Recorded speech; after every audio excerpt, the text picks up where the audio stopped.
Now, maybe you were such a person. Maybe you were a person that wasn't very religious at all. And you were living life like the rest of your extended family. But something came in your heart and you said, you know what? I'm going to take this guidance seriously. I don't know how it happened. Maybe Allah made it happen through some YouTube video.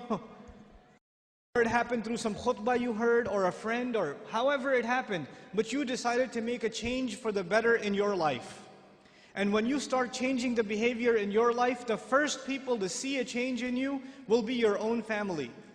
They will notice it. They will notice that you're not the same anymore. You don't talk the same, you don't act the same, you don't go to the same places, you don't even have the same friends anymore. And this necessarily happens. When you take a turn towards Islam, necessarily you start losing friends. Because your old friends used to do pretty bad things and now you can't do those things with them anymore, so you suffer a loss of friends. And at the same time, your family starts saying, you're acting a little too weird. And for the young man, the family might even say, what's that thing on your face? You forgot to shave? What happened to you? And the girl starts wearing hijab and the family might even be in shock. And this is a Muslim family, mind you. They'll say, take that thing off your head. You're going to go out to the wedding looking like that? I can't sit in the car with you like that. What do you think we are?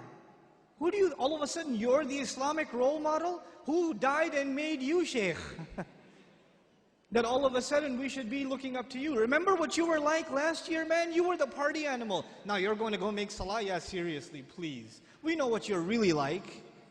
In other words, not only have you lost your friends, from your family you get the nastiest kinds of sarcasm and criticism.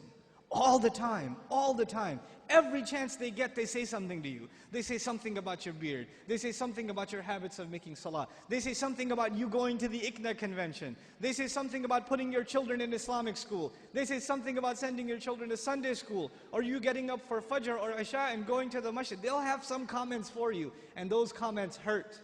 They burn pretty good. This happens to young men in the audience, where their parents start telling them to stop hanging out with their other Muslim friends. Don't go to the masjid, don't waste your time. I wallahi myself know of stories where the father found out that in between classes, the son used to, because his classes were 3-4 hours apart, in between classes he used to go to the masjid to pray dhuhr and just study at the masjid. Instead of studying at the library where there's plenty of things to look at, might as well go make salah and pray in the masjid. I'll be safer that way. Dad finds out. You're becoming an extremist, son. And what is the extremism in the eye of the father? That the boy is making salah in the masjid.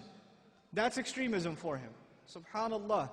Muslims themselves, you think non-Muslims are averse to Islam? Have you seen what Muslim families are doing to their own?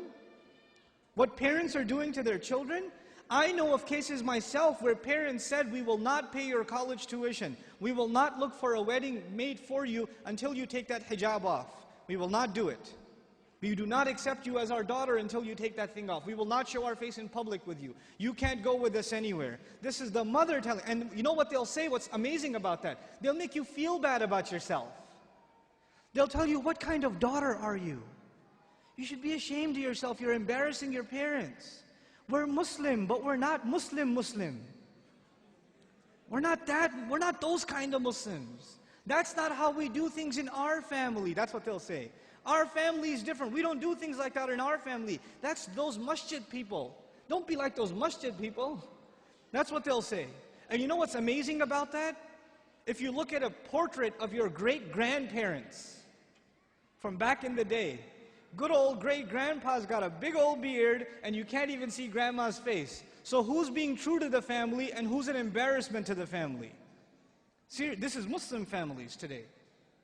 And you're in the midst of all of this. And you know what happens? Because you've made a decision to turn towards Islam, if an enemy of Islam came to you and said, abandon your religion, you would say, oh yeah? I'm going to be even more committed. You would become energized in your zeal for the religion when the enemy attacks Islam. We'd get even more fired up. Muslims get fired up in the craziest of ways. Somebody draws a cartoon about the Messenger ﷺ and Muslims go crazy and they'll burn some other guy's car up or break somebody else's because they're really angry. But we get fired up when something happens, something questions the dignity of our religion, even if it makes sense or doesn't make sense. But when your own family comes and says, look, I love you, I'm worried about you, I don't want you to become this way. This is the way of the people who fail out of college, who don't have a career, who have miserable lives. I don't want you to fall into this extreme. Somebody is putting you under their influence. You need to get away from them.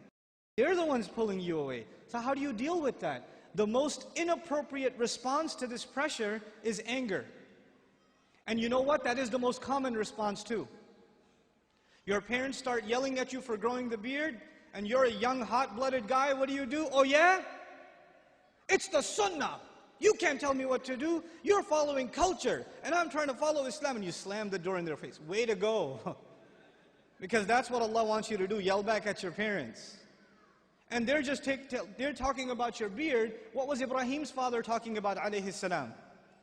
Was he talking about something small or something big? Go make sajda to idols, boy. And does he lose his cool? Does he get angry? We have to learn how to be with our parents. Even when they call you away from deen, it doesn't matter if they're Muslim or not. وَإِن جَاهَدَاكَ عَلَىٰ أَن تُشْرِكَ بِمَا لَيْسَ لَكَ بِهِ عِلْمٍ فَلَا تُطِعْهُمَا وَصَاحِبْهُمَا فِي الدُّنْيَا مَعْرُوفًا. Allah Azza wa Jal tells us, if they struggle against you to make you follow what they themselves have no knowledge of, don't obey them while at the same time accompanying them in the most dignified fashion. Obeying them is separate, respecting them is separate.